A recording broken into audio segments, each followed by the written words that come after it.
Thank you. The first item on this afternoon's agenda is the minutes of this committee's meeting held Monday, April 26th. The recommendation is to approve those minutes. So moved. Second. All in favor? Opposed? Carried. Next item. Next item, item 2, concerns an authorization of a development variance permit for 3380 David Avenue. The staff recommendation is to approve the signing and sealing of this development variance permit, and we have representatives from the proponent who wish to speak to this item. Yes, I understand that. And Mr. McIntyre, did you have a preamble, or is the developer just going to start?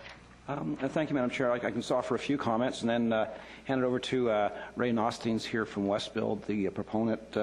This is a site at the southeast corner of David Avenue and Coast Meridian, and it's a sloping site, and it's also challenged with having a BC Hydro right-of-way encumbering the back part of it. The neighborhood plan identified for neighborhood commercial, and it's zoned for such, C2.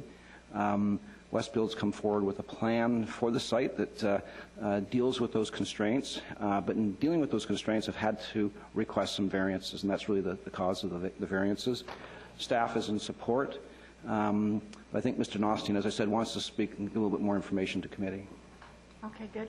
And just before Mr. Nostine speaks, this at the end of the day, I think the committee, we've asked for more information on how the development of Burke Mountain is going, but as well, I think we're going to ask for a 1 or 2 hour session to take a look at what the OCP was, what we have now, and why we're doing some changes, especially because of all the site constraints that we're running into. So welcome.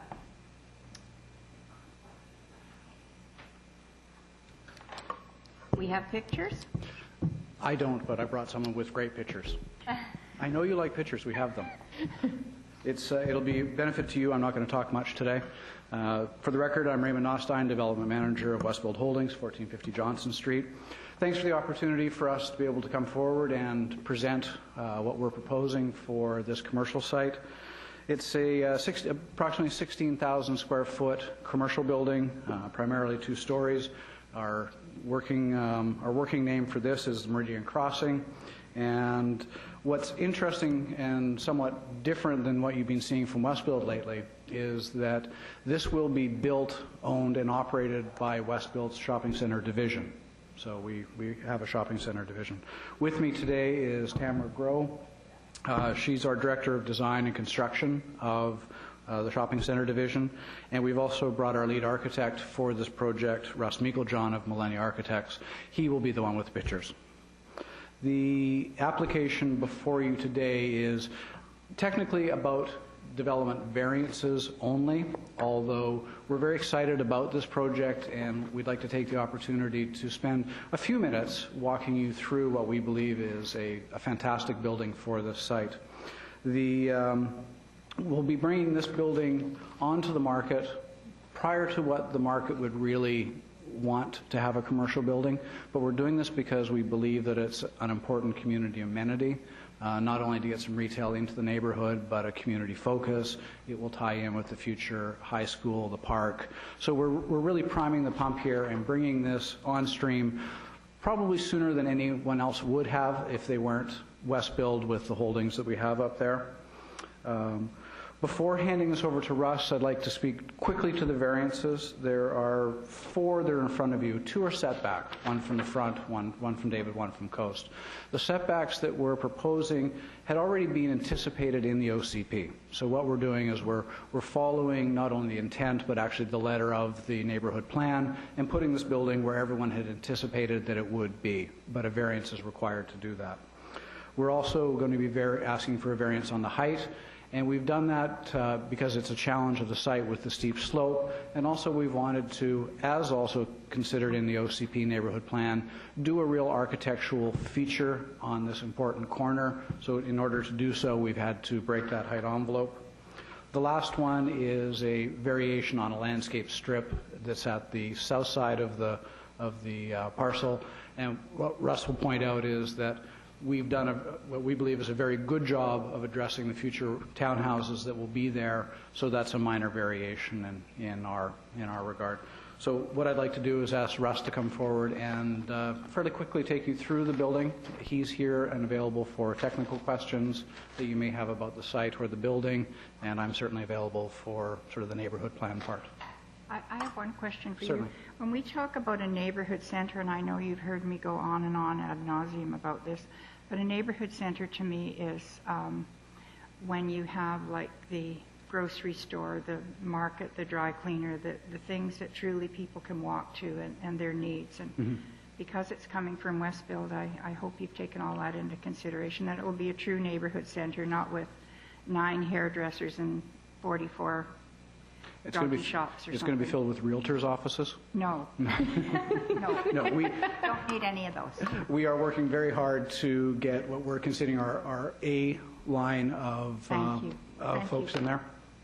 That means a great deal to me. Thank you, Raymond. Pictures. Equal John, as Raymond explained, I am the architect for the project here, and I have pictures. Architects love pictures. I have a lot of pictures, and I'll try not to flood you with. Good thing we got technical help here. Thank you. Very pretty. I'll walk you around what we've done with the project here in the building and talk about a number of things that were our generators, if you like, for the form and character of the building. And as we're doing that, we can also talk about some of the constraints of the site that have led us to some of the variances, as Raymond has explained to you. The front is facing, This is looking at the corner of David and Down Coast. So if you're on the northwest corner of that intersection, that's the corner you'd be looking at. So this image points out a couple of things we've done here. We thought it was very important to have a form and character and a kit of materials that was respectful and acknowledged the character of Burke Mountain, certainly the aspirations of Burke Mountain, and some of the work that's already been done in the open space planning, the gateway elements for the parks, and we've been working with Durante Crook as our landscape architects who have done the bulk of the landscape open space planning, park gateway elements. So we're looking at stone columns, timber, big glassy areas, a pitched metal roof, and what we're pointing out in this corner here is how we're addressing that significant corner. The guidelines called for a gateway element, and we thought, well, rather than just kind of do a standard building and put a little hat of some kind on it to make a gateway, let's make it a big part of the gesture of the building that looks up Burke Mountain, looks to the corner, and actually on the other side of the corner, if you're looking in here, I'm just going to move to another image here, which is more of an aerial shot from rotating around and up David and looking down. Part of what I think makes this a neighborhood center is not only that it will have the retailers and the services that you would want to see in a neighborhood center, which we're imagining that we're seeing, and this is all subject to finding the right tenants, of course, but we're imagining we have food tenants, like a coffee shop, bakery kind of tenant on this corner, so that would animate this corner, also provide a reason to stop when you're on the throughway here as a cyclist or a pedestrian or walking your dog or whatever, stop and get a coffee or an ice cream cone or something. So we've got a couple of units that we're expecting in the main floors there. In the middle here, we're expecting grocery, convenience, that kind of a neighborhood retailer. This is all subject to leasing, of course. And the end unit here, we've basically configured that it work very well as a restaurant. Second floor is leasable office space. We're anticipating is medical offices, insurance, the sort of thing that we did talk about. Would we do residential here mixed with the retail? What we don't need is more residential. What the neighborhood needs is services. So that's where we're going with the tenant mix we're looking for. One of the things you see in this shot here is we wanted to look at this nice timber and stone building pitched metal roof. It did give us the opportunity to create, you won't be aware of this from the street or from the neighbors, but a well where we can hide all the mechanical equipment on the roof and also shield it acoustically so it's not radiating noise to the adjacent residential site, the townhouse site.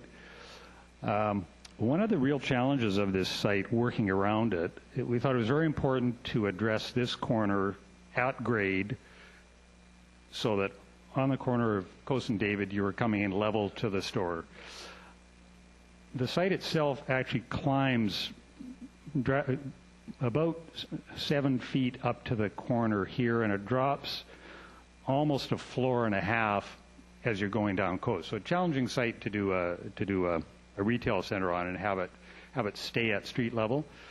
So we've stepped the building partway down, which corresponds to the parking lot, and then on the lowest level, we've actually created a small third level of leasable space that addresses the street level here. And the nature of the site is that the ramp of this is about 3 times the steepness of a handicap ramp, so it's very difficult to address your storefronts to there. We've come in off the street, we've stepped the building down, and we've stepped down again. On this image here, you can see we have reduced this landscape strip from the recommended, but we're combining that with a large landscape buffer to the resident to our retail development. So there's lots of things we've been developing as we've been going along here, but I think overall we're very excited about the project. We think it's got a great, appropriate character. Westbuild has told us they're very committed to a first-class quality building. So we feel we've responded in kind to that. Maybe I've got a lot of different images here, but it might be best to. Where would can you go back to that other one just for a moment? Do you have handicap access from the lowest level? Is there an elevator that goes up? There is an elevator at the lowest end? level. Okay. So basically, there is a little lobby here. Yeah. That would take you into an elevator. We're anticipating really the walk by here is going to be a very small part of the traffic that comes to the center. It is possible to get into the center from there, but we thought it was most important to make it very convenient for everybody from the corner, from the pedestrian throughway, and also from the parking, that it was as convenient as we could make it. Because I think part of the success is that it really works from a retailing point of view. Certainly Tamara's concern is that from an operator's perspective in terms of leasing, and then their success will be that it works for them as a retail entity. Exactly. We are not finished. This is not part of the variance permit here, but we're continuing to develop this plaza area in the front. We're very excited about, and has lots of potential. The grades are challenging, but they actually give us lots of opportunities. Unfortunately, this is not quite fuzzy, but we have played with, would that be a more formal geometry? We've settled back into a more natural, meandering kind of landscape with boulders and lots of vegetation, and we're quite excited about it. So rather than show you a bunch more images, which I will pull up if they answer questions, maybe I could ask if anybody has any questions. Councillor Robinson? Yeah, thank you. The pictures are probably the most helpful thing. But I do have a question that has to do with the variance that you're requesting to vary the landscaping to 0.9 meters. And if you have a picture that shows what would be, I'm assuming that's for driveway access? Yes. Yeah. What the guidelines ask for is basically a setback that is both landscaped and a spatial setback. And actually, if we can look at both of these at the same time, that might be the best way to look at it. So rather than to conform to the requirements, sorry, I'm going to move this a little bit more here. In theory, we could do the 3-meter setback and actually have a building at the 3-meter setback. And what we're actually at about 13 meters setback to the building. If you look here from the townhouse site, we've got a smaller landscape strip, but then a large landscape bank on the other side of the drive here, and we've actually changed this. We've actually pulled this over a little bit, so we actually have a little more landscaping here. So that's that. It's a variance, but we feel we've more than addressed the intent of the regulation, which is to provide a buffer to the adjacent site. That's great, thank you.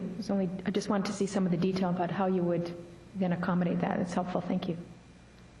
Just on that, Mr. McIntyre, what does that buffer look like compared to the one up on Austin? I saw him smile the minute he thought, oh, why would she ask me that?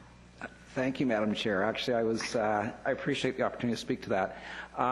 Okay, what's happening here on the upper site plan, the colored up plan, that green strip where you see all the trees along the edge, that's supposed to be a 1.5 meter by the bylaw, and it's a 0.9 meter. So it's a pretty minimal 2-foot narrowing of that. What they're doing along that edge is fencing, and they're going to landscape that up. But as well, the building is set back a greter distance. That's all I needed to know. And there's landscaping along that south side. But if I can just speak about Austin for a second, because in dealing with this one, we were very mindful the townhouses are just down the hill. And so you'll see in the development permit, and the applicant's gone along with this, we just asked that those potential impacts on the future residents to the south, light casting, noise, odors, and so they've agreed to restrict that or deal with that in the design of the building. Downcast lighting in the parking lot, and for any ventilation, required fans for any of the commercial tenants, that they be properly located so they're screened and acoustically baffled. So anything that blinks, wiggles, screams, buzzes. We want to anticipate that up front so we catch it before problems arise. Thank you very much. Councillor Reamer? My question's been answered. Thank you. Oh, sorry. I didn't even think of that one. Okay, we're done. So I'll move the recommendation. I'll second. All in favor? Opposed? Carried. Thank you. I'm looking forward to this. Shopping. We have somewhere else to go shopping. Shoe stores. Yeah. Shoe stores. Red shoes. Red shoe stores. Red shoes, yeah. oh yeah. Yeah. See, this is such an easy group to get along with when it's shopping. Yeah. Next item, please. Next item, item 3, is consideration of authorization for the issuance of a development permit for a 59-unit conventional townhouse development at 1295 Soball Street. Staff recommendations that council approve the signing and sealing of this development permit. So moved. I'll second, but I have a question. Okay, go ahead. The garages, I'm just trying to make sense. I was looking at the pictures and trying to understand and count the number of garages for units. And are these two-car garages? Are they tandem? We're on Soball. Yeah. Yeah. I don't remember. Some were tandem, weren't they? This is sort of, remember we've already approved the one right above it, and this is sort of another one exactly like it, I believe. Do you have the answer to that? I see the proponents here we could ask. Madam Chair, I don't have the answer right at my fingertips, but the proponent is here. It is the same design concept as the project was approved to the north, so I don't think there's any variances, but there is some parking efficiencies on the site. But if with the committee's indulgence, if Mr. Carr can come forward and speak to that, that would be great. Sure, Yeah, that would be great. Okay. Mr. Carr.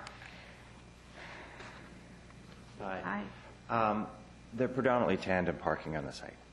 That's great. That was just the only question. I think tandem parking is good parking. But did you had extra parking too, didn't you? There is additional parking, and there's parking on the aprons, That's and right. also between aprons we are providing additional parking Right, as well right. on site. I remember we went That's great. through Yeah, that, yeah. That's great. Okay. Thank you. Thank you. So a mover, a seconder? Or All in done favor? that. Yep, in favor. So carried. Next item, item 4, is a conservation permit for 1125 Kensal Place, buildings 8 and 9. Staff recommendations that council approve the issuance of this conservation permit. So moved. I'll second, and I have a question. Go ahead. Thank you. I just want to make sure I understand our normal procedures. So normally, we would wait for after development permit, and this one is just about timing. This isn't our normal process. That's correct, through the chair. Typically, the excavation takes place as part of the construction through the building permit process, and there's a permit that's issued for that. In some instances, and it depends on the time of year, if the developer builder wants to get onto the site before the rainy season, and yet they're still going through the design, because it can be quite a process in designing apartment building with and the reviews and that. To allow them to sort of get ahead of the game, there's the option of applying for a conservation permit, which then allows them to go onto the site and remove material. And we've done this on a number of occasions in the past. So it's another measure that the city has to deal with people either excavating or placing soil fill material on sites. So what are the risks? I'm just trying to think. So what are the risks of doing this before we've signed off? We feel the risks are minimal. They're doing it at their request with the full knowledge they haven't received the building permit for the development. I don't think it is a great risk for the city. It's we work through this process. We're working with a very experienced developer here and design team, and the project will get built out. It just allows them to get onto the site, do this necessary excavation now, Okay. and the building permit will catch up later. Great, thank you. Just as a note, this has happened a few times, I remember, and we'd always question, because one of the risks to me was always having a great gaping hole somewhere that nothing would go in, but that's all been covered off. But some of the reasons have been nesting season. I remember we had nesting season for certain birds, and so they decided to do that. Sometimes it's just strictly monetary, where maybe they have some backhoes that have a month that they can use them, and it's a little more reasonable to do it that way. So there's all kinds of funny reasons that come up, but mostly it's to do with riparian, fisheries windows, nesting seasons, some of that. Rainy stuff. Yeah. Councillor Reamer, sorry. That's okay. Just a quick question. There's a lot of conditions attached to this. Are they fairly standard with conservation permits? I mean, I know we've seen maybe 2 or 3 of them, but are these standard conditions? Madam Chair, to my knowledge, they are standard. They look like the usual list that we include, but Jason Cordoni is here, our Development Servicing Supervisor, and he can speak to those more specifically. Yes, these are fairly typical type conditions. As part of this excavation and this earthworks program, there's professional consultants that are involved providing the signed and sealed design drawings. Those consultants would be providing letters of undertaking for the field inspections and taking responsibility for all of the works that would be occurring. So these conditions are essentially referring to those requirements. Okay, thank you. Okay. All in favor? Opposed? Carried. Next item, our favorite. Next item, item 5, concerns the Metro Vancouver Draft Regional Growth Strategy. We have a presentation by Mr. Peter Steblin, the City Manager, and Mr. Jim McIntyre, the General Manager of Planning and Development. The staff recommendations, a series of 5 recommendations before you, some with sub-clauses, which I won't read out in their entirety, but I put before the committee at this time. Before they speak, I just wanted to let my committee members know, because we were all rushed in here at the last minute. There was a few little tweaking things that I had decided that I would like to talk about. So I spoke to Mr. Steblin and Mr. McIntyre only this morning in the last hour or so before I got here. So we're going to tweak some things, and then if you have anything to tweak as well, we'll tweak away. Mr. Steblin? Yes, this is the next in a series of reports on the draft Metro Vancouver Regional Growth Strategy. That is a significant update with respect to their Livable Region Strategic Plan. and we have previously highlighted a number of concerns. There's a previous report last time we talked, we presented to the committee. The committee asked us to consider revising some of the recommendations to make it clearer with the perspective that we are sending this on to a number of other municipalities, in fact all the other municipalities in the region, and we wanted to put our best foot forward in terms of highlighting our concerns. And the revisions that we've made have been done in an effort to both make our position very clear. For example, recommendation 2, we've added the words that council does not support the current implementation section of the plan, as opposed to just making comments. And I would ask Mr. McIntyre to go through and highlight some of the revisions that we made, including the exact words that we worked up in response to the chair's comments earlier today. So, Jim? So number 1 was fine, and number 2, the paragraph was fine. A was fine, and then we get to B. Yes, thank you, Madam Chair. So the proposed revision would be to add to the end of 2B. So let me read the whole part there. As part of this review, undertake an assessment of the direct legal, administrative, and financial cost implications of the following sections of the RGS for member municipalities, Metro, other affected members, with a view to minimizing bureaucracy and costs, and the added wording would be, and highlighting how costs can be reduced from current practices. So the thinking here is that with going to this new regional plan, we don't want to burden the region and the municipalities and potential applicants with a whole lot more process and time, delay, and staff costs. So that would be the additional wording there. Okay, if we can just stop there for a moment. The reason, as we read this, I was going to put in how Metro plans to fund these costs, and then I realized that part of their mandate is administering the LRS, the thing that's in now, the Livable Region Strategic Plan. These are such long words. And that's what they're doing now. And the RGS is supposed to be an improvement over that. So if it's an improvement, it should require less administration and it should run smoother. So all the wording that we've had it sort of implies that we think there is going to be more costs. But in fact, there shouldn't be more costs. Perhaps maybe there should even be less costs. So that's why that was done. Thank you. Next one. Okay, thanks, Madam Chair. D. So moving down to 2D, and so I'll start by reading it. It is ensure that there is, and drop the word greater, but ensure that there is consistency in the application of land use designations across the region, and then striking, particularly for conservation recreation designation, was something I think is a little more inclusive. So it would read, particularly with respect to riparian areas and recreation uses such as golf courses and regionally significant municipally funded parks. And then it would carry on in the next version of the RGS. So what we're doing, what we're suggesting with 2D is drop the word greater in front of consistency. It should be consistent.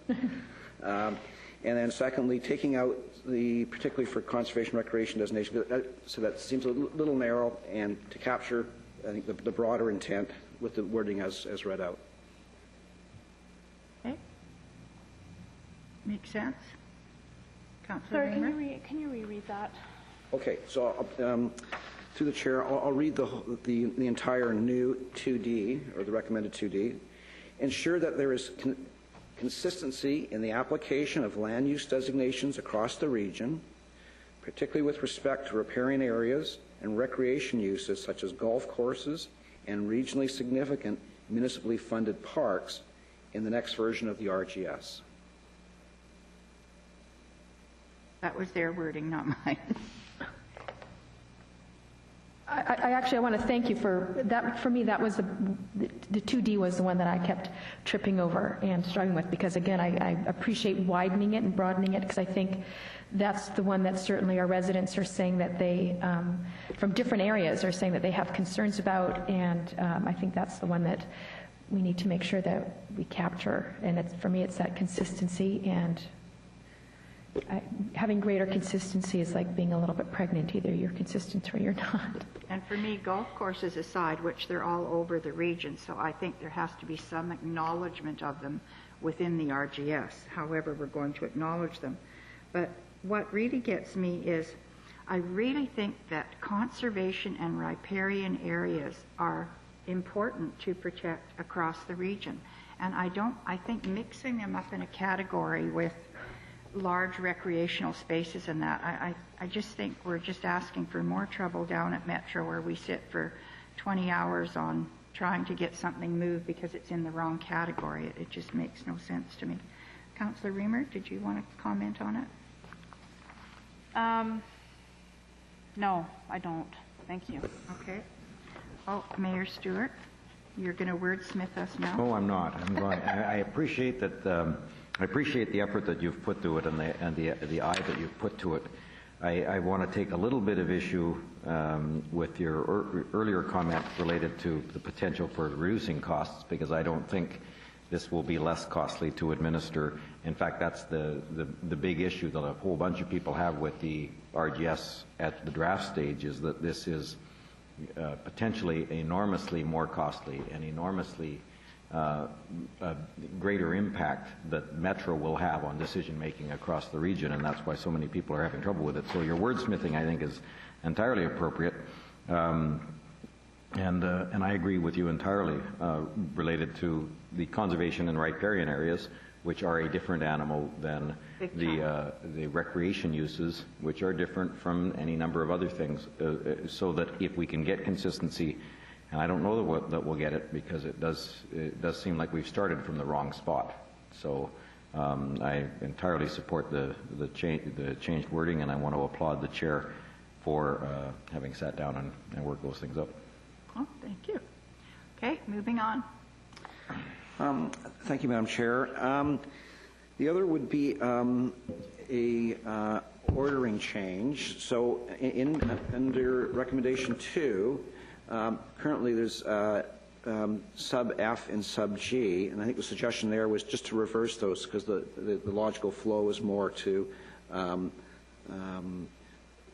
have G as F. We're addressing the recommendation of 2, schedule a council's workshop, and then above and beyond that would be the collaboration. So I think that's a fairly minor changing of G to F and F to G at the last part of that recommendation 2.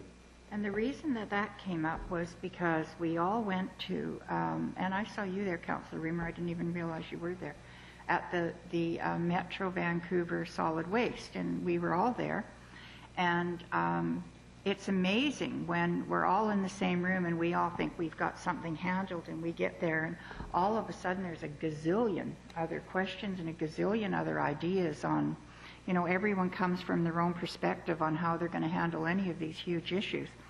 So to me, that was a dry run before they went out to the public, so that we could get all the ducks lined up and come out, because we're trying to give the public information, and if we aren't all on the same page and the public isn't getting the same information all over, it just creates more confusion. So the idea was then maybe we'd all meet together, we'd all get the same idea, like our riparian areas and conservation areas, as the mayor just said. I mean, are they important to all other cities? Maybe not. Maybe just because we have a lot of riparian area, it's important to us. But, you know, I think that all the other cities should have a chance to discuss this and make sure we all are on the same page. So that's why the reversal of those. Good. Okay, moving on. Okay, and the fourth area of recommended tweaking would be, again, some reordering of the last 3, 4, and 5 recommendations, and some additional wording in what is recommendation 5. So firstly, in terms of reordering, again, I think for logical flow, the suggestion is that current recommendation 3, that's defer any reconsideration, that would become recommendation 4. Yeah. Current recommendation 4, that staff be requested to report back to council, that become recommendation 5. and current recommendation 5, that this report, that be now 3. And further, that new recommendation 3 would be amended slightly to read, and that these reports, because it's not just today's report, but it's the previous one that went to committee 2 weeks ago, and council's actions, and the above council actions be forwarded to all member municipalities for their information and review. So that would logically flow after recommendations 1 and 2. So that's the message that would be going out from the City of Coquitlam, and that would be, for the information and review of other member municipalities. And if I could just highlight on that, the intent is all the recommendations above that point are of interest to all member municipalities. Right. The new recommendations 4 and 5, the last 2, are Coquitlam specific, and we wouldn't plan on sending those around to all other municipalities because they would have very limited information and usage across the whole region. So our intent is to focus our regional comments, send them out to all other municipalities, and then just keep the Coquitlam Parks issue and those kind of issues within Coquitlam. Are ours. Councillor Reamer. Just a question. When you change the wording for the new number 3, that these reports and council actions be forwarded to all member municipalities of Metro, my first inclination is that that's going to be somewhat confusing. Because we have tweaked this report several times, and I'm just wondering if it might be confusing to those reading it if we forward everything. Or will you do a good job, like you did in this report, of indicating the changes? Well, we're only forwarding this report, aren't we? I'm sure a good point, and so we don't want to be sending out a confusing message. What we would do typically is have a cover letter that would make clear, and in the cover letter you would actually repeat the resolution, the adopted resolution, and in that you can point out that it differs somewhat from those in the report. So that they should focus on the resolution as adopted by and recommended by Standing Committee to Council, and that would be set out in the cover letter, again with the highlighting that what's found in the report has been changed. Because certainly from report number 1 from 2 weeks ago, that recommendation has been modified. Now we're further modifying the recommendation that's in today's report. Okay, thank you. So that's a really good point, Councillor Reamer. So we're sending out the final edition of our report only. Totally modified. Yes. Perhaps what would make more sense is to us to send the final resolutions via letter and accompany a brief which is patterned after all the reports we have, but updates the reports so that there isn't the confusion. So we'll take the body of the reports and amend it so it reflects back to the resolutions. And so we'll call it a letter with the resolutions plus a background or brief, which is taken out of the subject matter of the reports. And as long as we're all clear on that, that's what we'll do. So that keeps it nice and clear for people then, I think. Thank you. So that's the trouble I got into this morning with staff. Did you have any amendments you wanted to make to this? You captured them really well. Are we all okay? Everything, yeah. Okay. So, mover and seconder. I'll move it. I'll second. All in favor, opposed, carried. We did it. We did it. Okay. Next item, Mr. Clerk, because we want to speak to this item. Sure. The information item that is before you? Yes. Yes. The next item, which is on the agenda for information purposes, is the draft minutes of the Tri-Cities Homelessness Task Group meeting of Friday, April 9th. Okay, thank you. I received a call this morning from Councillor Robinson about this, and I'm going to. She was asking me. I hadn't weighed in on my discussion on the homeless shelters that we have had spring up in some of our business areas. And the conversation that we had, which I will let her speak to you more about, is, and I gave it more thought after we spoke, and I think for us to try and do something immediately is going to require a huge public hearing process to move those containers those units, I'll call them, to some other place. However, we have already put aside lands for our homeless shelter, and hopefully that Victoria is looking upon us with smiles, and that by perhaps September, or at least this summer, that we will hopefully hear something in the next few months.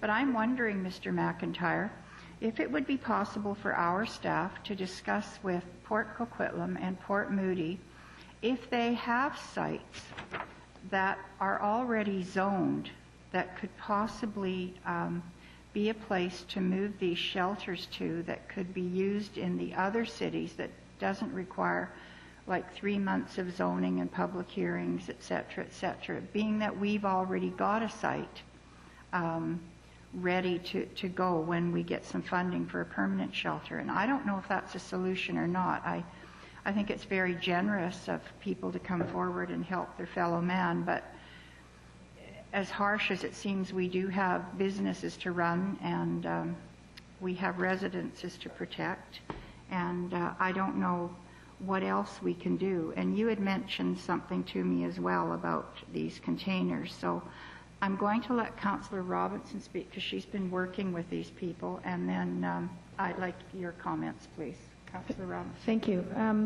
I represent the City of Coquitlam on the Tri-Cities Homelessness Task Group, so I've been going to meetings, and there have been some additional meetings I've attended, the facility subcommittee meetings, trying to address the interim shelter needs. I think everyone around this table is aware that we only have 1 year left of the cold wet weather MAP program, and then what? And even if there were, from my mouth to God's ears, an announcement, maybe it's Premier Campbell's ears, Minister Coleman's ears, even if there was an announcement tomorrow, it's still 3 to 5 years away before there's actually a shelter in place. So we're covered for 1 winter, and then we don't have anything else in place.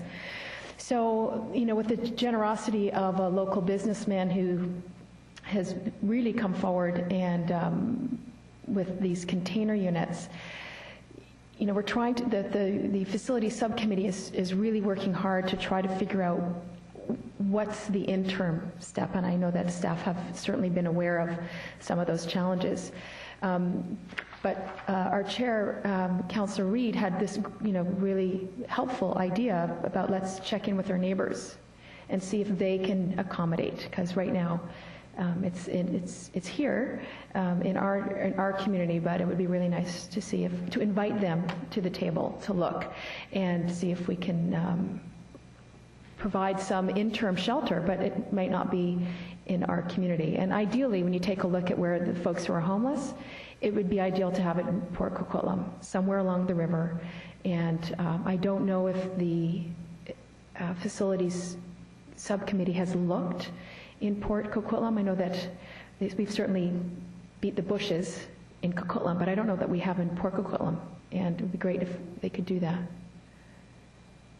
So, Mr. McIntyre, that's just sort of our take on this without, I mean, the shelters are here, but it's the legal processes that we have to go through that are, you know, cumbersome. So you have a few words on this?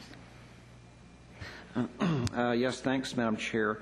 A few comments, and then perhaps Rob Innes could provide a bit of an update as well, because Rob has been attending the Tri-Cities Homelessness Task Group meetings, and there's been a series, and this has been a topic of discussion. And in fact, there's a meeting coming up this Friday, and it is back again on the agenda, and appropriate locations is one of the discussion items. But just more broadly, it is difficult. On one hand, we've got a manufacturer and supplier of this rather novel concept for container shelters is a step forward. We understand they've also presented this option out in Surrey, and in fact operated the shelter there for a while, but that was not accepted or approved by Surrey. We now have a local business person with property and interest to collaborate with this manufacturer and supplier of the container shelters, and in fact had opened it up and made it available to people living in that area along the, I guess along the CPR corridor near Barnett. Unfortunately, it doesn't comply with zoning, and there's no permits issued. What we've done, though, is we've put them in touch, that is both the property owner and the supplier of these containers, and help facilitate discussions with the task force. And I think it's recognized that this may be an option, for that interim period between the rotating, seasonal cold, wet weather mat program and the ultimate housing shelter we're all working towards. So my understanding is that they're giving it serious consideration and looking at it as very seriously as a solid option. But at this point, there are some challenges around that. But maybe if Rob has anything else you want to touch on, please.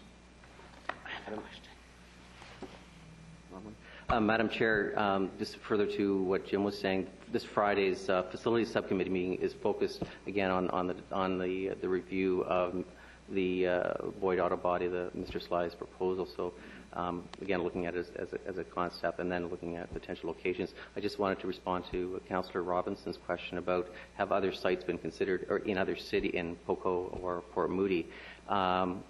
Yes, they were, but I think we can go back in the report that we presented just before Christmas, which was a status report on the interim shelter. There are a number of sites, commercial and industrial sites that look in Coquitlam, but also in the other two cities.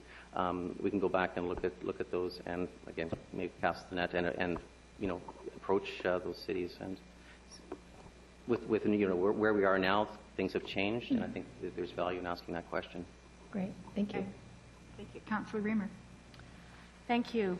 I understand we're trying to find a solution to this. My question is, these containers compared to the proposal that was brought forward to the task force, what is the difference there? For instance, if you were to put 4 of these containers on an appropriate piece of land, what's the difference between them and the proposal that had been brought forward with respect to the other containers? Mr. Lowe's proposal? Pardon? Yes. Mr. Lowe's proposal. Good question, and through the chair, Mr. Lowe's proposal in the early part of this year was looking at one was difference is a physical, but they were looking at for several 3 or 4 floors, and it was again for recollect, it was focused on transition housing, so it wasn't a shelter. It wasn't so much as an emergency shelter as opposed to sort of the next step of transition housing.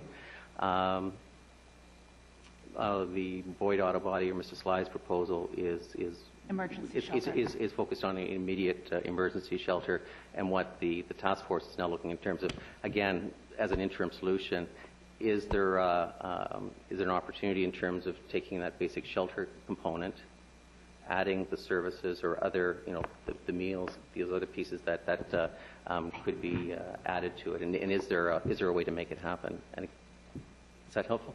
Yes, it does. Thanks. Thank you. I think one of the challenges around this is that it's modular unit. It's a unit that houses 8 individuals in their own little room. One of the things that I think has made the cold weather mat program as successful as it is the communal space, is the fact that people do eat together. There's lots of opportunity for socialization and connection with staff and volunteers that actually facilitates people moving out of homelessness. One of the risks or downsides of this is that they're modular units that don't really come with a whole lot of communal space where people can be together and engage with each other and engage with staff and engage with volunteers.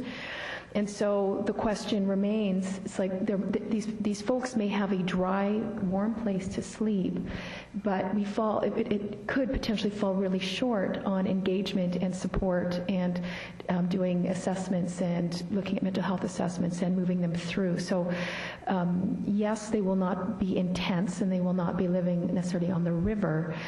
And so it's not ideal in terms of replacing the advantages of the cold weather mat program. The other thing that concerns me and others around the table, because I've been to the facility subcommittee meeting that was last held, that was pretty unanimous around the table, was school portables were supposed to be temporary. And we've been living with them for, 30 years. food banks were supposed to be temporary, and we've been living with them for 30 years. And there was certainly angst around that table that if you have something that looks sturdy and appears to not be so interim, then you run the risk of people settling and saying, well, we've done what we needed to do. They're dry, and the concern is that that's just not enough. And so there is some caution around the table. So how do we make sure that we don't sit back on our laurels and settle for this when really what we need is 30 beds of shelter and 30 transitional beds as well. So not wanting to lose sight of the long-term goal, keep making sure that this stays a real short-term, interim solution and doesn't replace the bigger picture. So that was some of the concern around that table. Thank you. Mayor Stewart? Yes, and Councillor Robinson, particularly her first point was elements that have been repeated to me over and over again as we have gone through the dialogue related to this this initiative of a local businessman who, goodness of his heart, wants to do something and opened his gate and let a transitional shelter, an emergency shelter be placed on his property. A shelter that I think from a lot of people's perspective is better than a cardboard box, although it does look, in many ways it is just a more elaborate cardboard box. It allows people to be isolated but be dry and warm.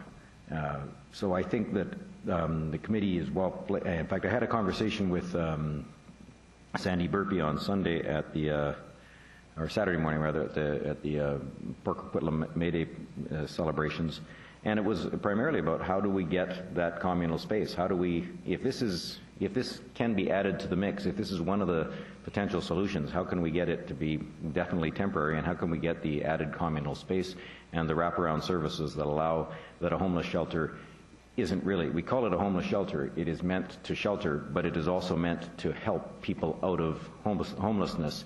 It isn't meant to store them in homelessness for long periods of time. And so it's those services that will transition people out of homelessness that this model doesn't anticipate. So Mr. Sly actually has said, well, tell us what we need and let's talk about how we can deliver some of those services if that's possible.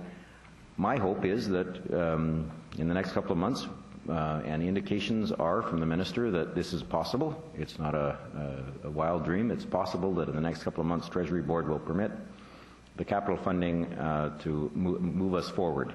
Once that commitment is there and we finally have something under construction, I think then it won't matter anymore. We can build something temporary, and it is obviously temporary because we're building something permanent at the same time.